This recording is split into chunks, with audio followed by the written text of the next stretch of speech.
This is the gunslinger build you're looking for if you want the Desperado path playstyle. Not only can it burst down a lot of players, but its movement speed also makes you feel like an action star. Stick around because by the end of this guide, you'll learn the baseline of how to build your own action star. There could only be two reasons why you're here.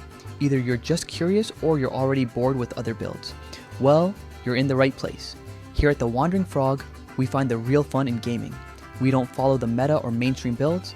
If people go right, we go left. A quick overview of the Desperado build. Movement, positioning, and timing are very important. Even if you deal burst damage, you're still considered a ranged class. As we all know, ranged classes are squishy. Even if you have the best build and the best gear, it's still important to know when to attack and how to play with your team to your advantage. In my opinion, this is not a class for solo gaming. You still need a team to help you create opportunities and set the pace of the battle. Let's talk about the build itself and start off with the stats. As mentioned in my previous video, this class is powered by dexterity, similar to the sniper class as it boosts your ranged attacks. However, since we're already nearing the late game, it's more important to focus on increasing your physical damage and critical damage percentage rather than physical attack. These key stats will significantly increase your overall damage. But one thing I find interesting about this playstyle is how the devs enabled this equipment set for offhand weapons. Just so you know, for a Gatling build, you can't equip shields, unlike handgun equipment, which allows you to use one. Because of this, I would invest the secondary stat points into vitality, allowing us to play as a tanky Desperado. This way, you can dive into the middle of the fight and shoot everyone. With the help of a shield, we can equip cards and enchants that improve our survivability while still maintaining our burst damage potential. Let's move on to the skills. We'll go through the skill tree and skill setup to help you build your action star. For the first job, Gunslinger, I would basically get all the skills, with the lowest priority being rifle training, since we won't be using any rifle skills. This allows us to stretch our skill points to 40 and advance to the second job. To be honest, there's not much needed here except for the disarm skill, which will be really helpful in PvP scenarios. For the second job, Sentry, we max out our main skill, Desperado. As mentioned in my previous video, the devs made this build simpler by allowing the handgun and shotgun builds to work together. Because of this, we gain access to Slugshot. This is very helpful because when your Desperado skill is on cooldown, you still have another skill to use to help defend yourself. Make sure to get Gunfire Technique as well. Since we automatically switch weapons when using certain skills, we can take advantage of the buffs provided by this skill. We also get Platinum Altar since it increases our attack. However, keep in mind that it also converts your attacks into holy property, which is not included in the skill description. If you encounter enemies wearing Angeling cards, I would suggest turning this skill off in the battlefield because you won't be dealing as much damage. Max out loaded coins as well since it gives us a critical damage boost. That's it for now as we've already stretched our skill points for this job. Now, for the Transcendent second job, Rebellion, we max out Razor Kick. This will be our third active skill while Desperado and Slugshot are on cooldown. Take Ammo Upgrade as well. Lady Luck is our control effect skill, so make sure to get that too. Midnight Breakthrough is our dash skill, and personally, this is my favorite skill because it really gives off that action star vibe. Nightfire Raid is our additional DPS skill. It also helps detect hidden enemies once they are hit by this skill. And lastly, Airdrop Supply. This is one of our team buff skills that provides additional physical damage. We still have extra skill points left. Since we're not using a Gatling or rifle build, we won't be investing skill points into those skills. Even if we put points into RIP skill, it won't provide much value because we're not using the required weapon build.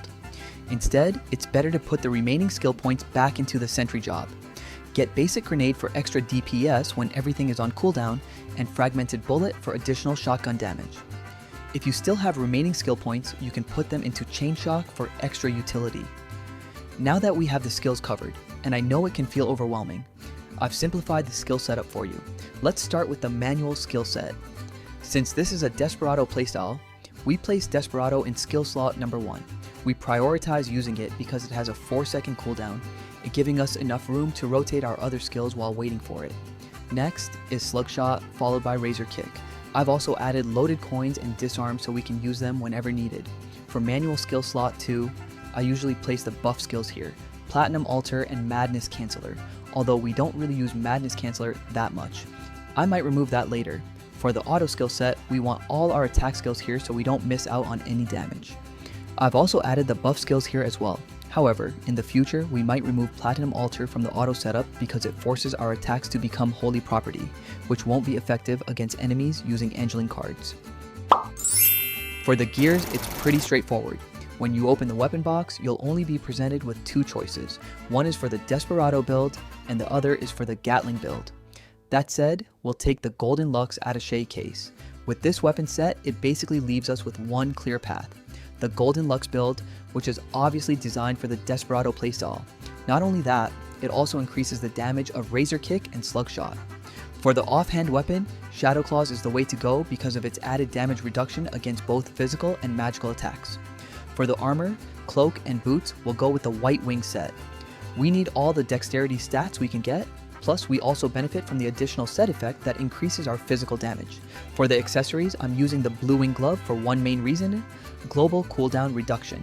This allows us to rotate through our skills faster. Since all of our active skills have their own fixed cooldowns and there's no way to reduce them, our workaround is to improve our global cooldown instead. This way, after using one skill, we can transition into another skill much faster. However, we can only fully enjoy this effect once we reach plus 15 refinement. Cards are really on a case-by-case basis.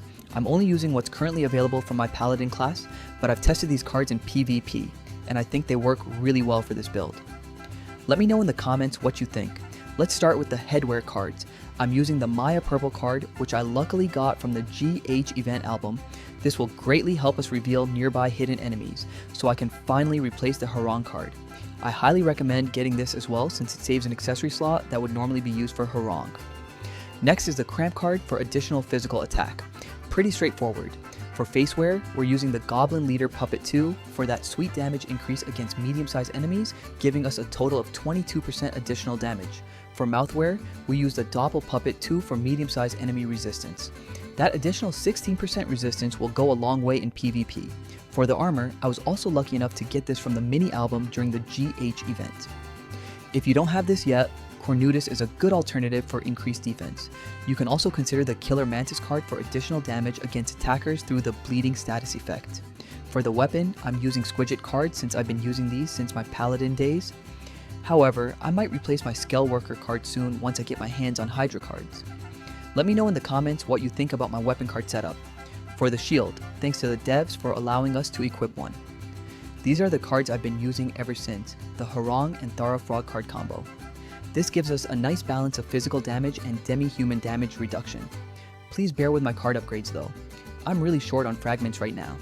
For the cloak, I'm still using the budget-friendly Orc Baby card. But if you can, I recommend upgrading to a Raedric card since it provides better resistance against neutral attacks, which is especially useful against paladins. For the shoes, we need the Moonlight MVP card for the movement speed. After all, we're playing an action star who needs to move fast and cast Desperado out of nowhere. For the second slot, just use a Varric card for additional HP. For the accessory slots, nothing too fancy yet. I'm currently using Stemworm to activate the Red Cut skill and the Greatest General card for additional physical damage. However, after checking the available accessory cards, I think Owl Baron, Illusion, or MVP cards are currently the better options. So if you have extra fragments, these are definitely worth considering. For the enchants, as I mentioned before, critical damage is the best stat to pair with physical damage for this build to work. Since I'm coming from a sacrifice paladin build, I still have those critical enchants on my weapon and accessories. However, I still need to work on the substats. For the weapon and 2 accessories, we want superior crit paired with physical attack percentage.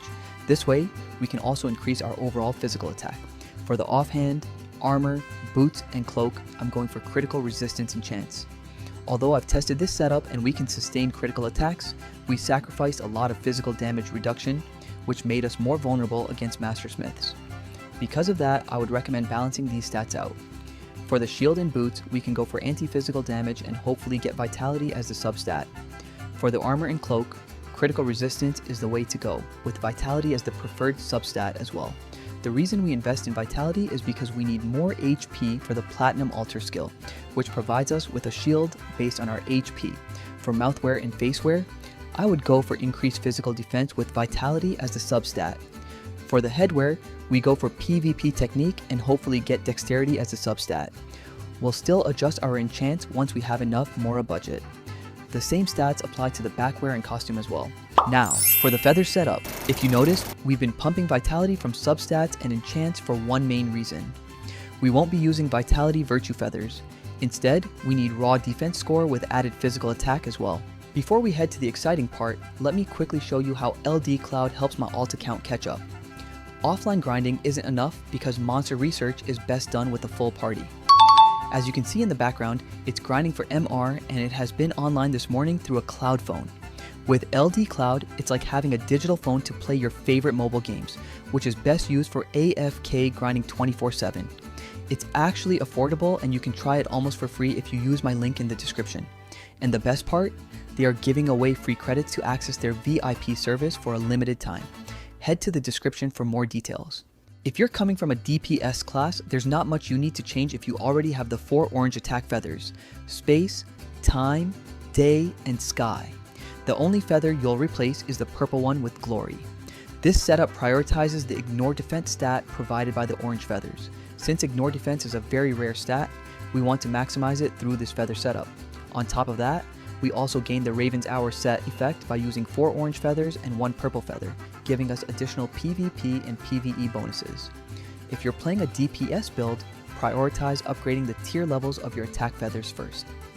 For the defensive feathers, use either the Justice or Truth feather in the purple slot.